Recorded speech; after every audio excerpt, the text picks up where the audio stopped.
Olá pessoal, tudo bem? Aqui é o professor Marcelo Pertilli, Direito Penal e Processo Penal, Rico Domingues Concurso. Hoje vamos falar um pouquinho sobre algumas alterações do Código de Processo Penal, alterações que têm a ver com partes da ementa constante do último concurso para soldado da Polícia Militar de Santa Catarina.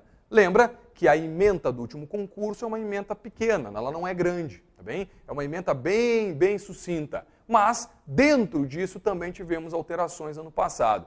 Vamos trabalhar também uma outra alteração que não diz respeito a uma parte constante do último edital, mas é um ponto que toca no tema prisão e talvez o tema prisão possa aparecer no próximo concurso, no próximo edital. Por isso, a gente já fala sobre isso também. Bacana? Então, vem cá e dá uma olhada. Artigo 158 do Código de Processo, portanto, teve uma alteração, uma pequena alteração, tá? Lembra que o artigo 158 é o artigo que começa, que inaugura o tema das provas, quando fala das perícias em geral. Legal? Esse é um tema, gente, que é muito recorrente em prova do nível da tua, tá bem?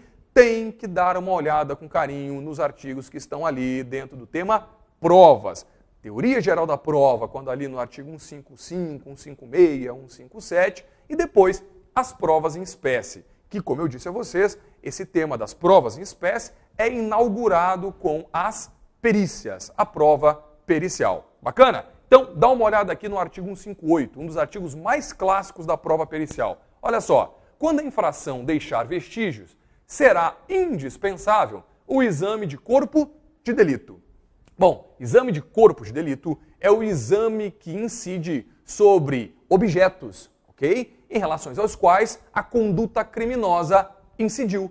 Ou seja, o corpo de delito pode ser um corpo humano, num crime, por exemplo, de lesão corporal. O corpo do delito pode ser também, eventualmente, as coisas furtadas, as coisas subtraídas, tá bem? Eu não quero que vocês guardem a informação de que o corpo de delito é única e exclusivamente um corpo humano vítima de um crime, por exemplo, contra a vida ou de lesão corporal. Não, não é isso. Legalzinho? Bom, então, crime que deixou vestígios, ok? Então, tem que ter o exame sobre o corpo do delito. O corpo do delito é o corpo sobre o qual recaiu a atividade criminosa. Bom, esse exame de corpo de delito, direto ou indireto, ou seja, diretamente na coisa ou em elementos perfuncutórios, ou seja, próximos da coisa quando eu não tenho a coisa especificamente para analisar, não podendo supri-lo a confissão do acusado. Então, mesmo que o acusado seja réu confesso ou um indiciado que confesse na fase do inquérito policial a autoria de determinado crime que está sendo investigado,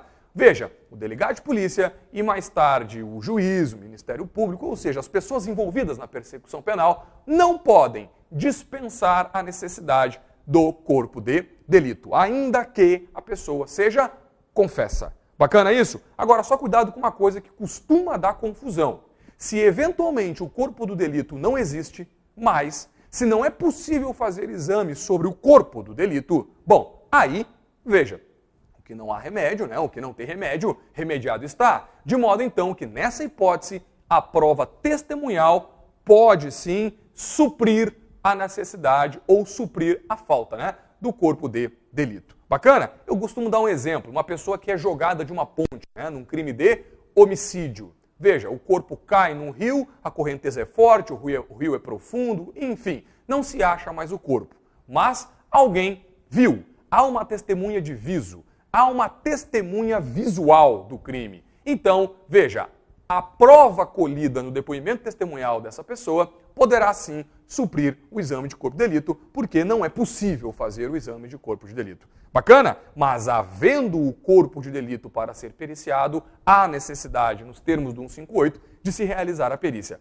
Cuida isso, tá bem? A confissão não dispensa o corpo do delito, mas se não houver o que periciar, aí a prova testemunhal pode fazer pode suprir essa necessidade. Tá bem? Segue lá. Gurizada, parágrafo único. Vamos ver o que alterou.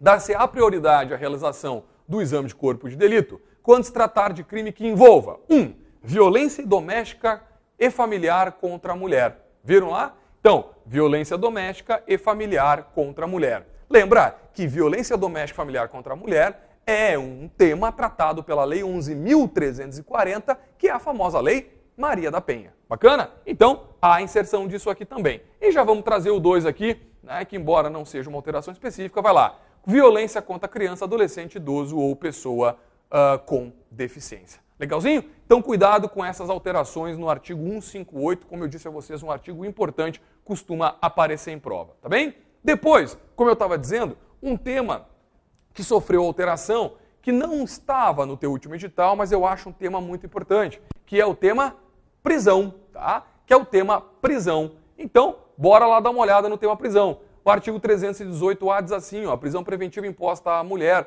gestante ou que for mãe ou responsável por crianças ou pessoas com deficiência será substituída por prisão domiciliar. Opa, viu? Então, prisão domiciliar para quem?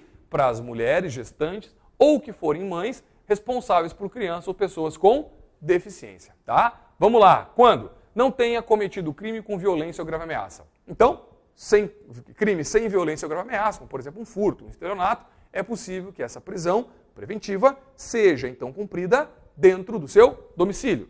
2. Não tenha cometido o crime contra seu próprio filho, né? Filho ou dependente. Legal? Então, nessas hipóteses aqui, é possível, então, você converter a necessidade da mulher ficar presa dentro de um presídio, tá bem? E ela pode, então, cumprir essa medida cautelar dentro da sua própria residência. Artigo 318b.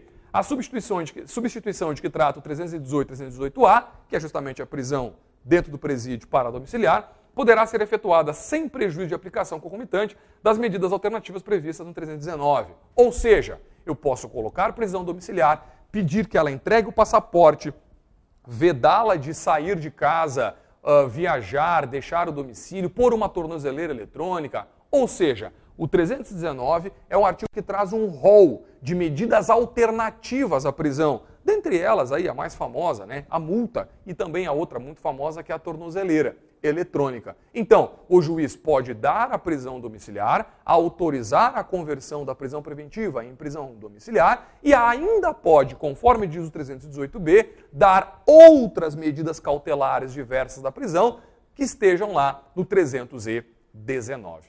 Legal, gente? Então tá. Outras alterações também tiveram em 2018 um processo, mas temas que eu não acho relevantes para a tua prova. Legalzinho? Então, segue firme, segue estudando, esse edital deve estar pintando por aí daqui a pouquinho e a gente não pode ser pego aí de surpresa, você já vai estar no caminho, já vai estar estudando, nada de desligar os motores agora, que eu sempre digo, manter os motores aquecidos a hora que sai o edital, foco total, absoluto no edital para que a gente possa ter sucesso nessa empreitada. Começo de ano, novos desafios, tenho certeza que você vai ser um vencedor, mas para isso tem que estar esperto o tempo inteiro. Valeu? Abraço, gente. Conte comigo.